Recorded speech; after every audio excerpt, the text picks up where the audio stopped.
selama Anda bergerak di bidang yoga, itu tuh sebenarnya tuh yoga itu apakah hanya sekedar pose-pose aja atau ada makna di balik pose-pose tersebut atau rutin dari yoga itu tersebut? Saya mesti hati-hati di sini, kadang-kadang Oh, wow. orang bilang bahwa yoga is not a pose only atau Oke. something like that. Jadi saya menghindari percakapan seperti itu. Oh, oke. So yoga is actually body, mind, intellect, and emotions. They're all together. Oke, that's interesting.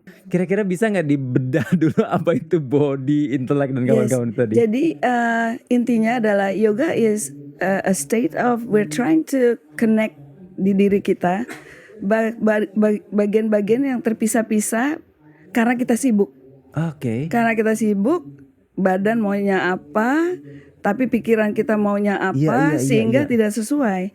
Dan banyak dari keputusan-keputusan yang kita pikir berdasarkan intelek sebenarnya driven by emotions. Oke, They're nice. all causing some of the difficulties in things.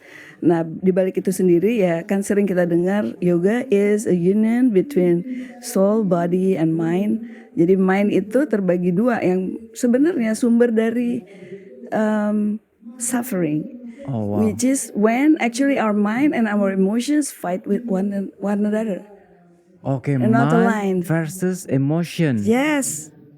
Makanya disebut dengan intellect tadi. Tadi si intelek dengan emotion berantem, jadi itu jadi kusut gitu. Oke, jadi kasarnya nggak unity, nggak bersama-sama ya. Yeah, so all these things like causing us to feel like restless, causing us to feel worry, we don't know what's going on, and sometimes we make decisions to do things yang bikin itu semakin jadi lebih. Yang we might regret. Ya, atau bikin itu semakin stres. Ya. Gitu. And so in yoga itself penting sekali melibatkan tubuh karena ya tubuh ini adalah vehicle dari soul kita. Jadi kalau kita bilangnya esoterically ya, it's the vehicle of our body. We thought the body we don't exist, right? Mensana incorpore sano. Exactly. Dan itu bukan cuma punya yoga aja yang bilang kayak gitu, itu kenyataan. Yes, totally agree.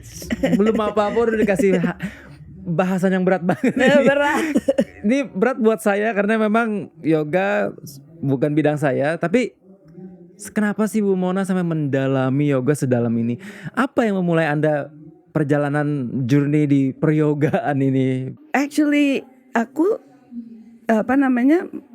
first time benar-benar ngerasain yoga itu manfaatnya tuh by chance, nggak sengaja. Ada time like I was 44, right. I was really busy. I was one of the senior leader di sebuah oil and gas company. Oke, corporate ya. Stres banget kan. Nggak sengaja liburan ikutan yoga gratisan di Ubud. Oke. Di hotel gratis. Ubud ya. Tapi for the first time aku nggak tahu what happened that morning. I decided I'm just gonna hear what the instructor said. Karena saya tuh mainnya cepet banget. Yang namanya yoga menurut saya udah ngeliat nih apaan sih yoga, bosen banget.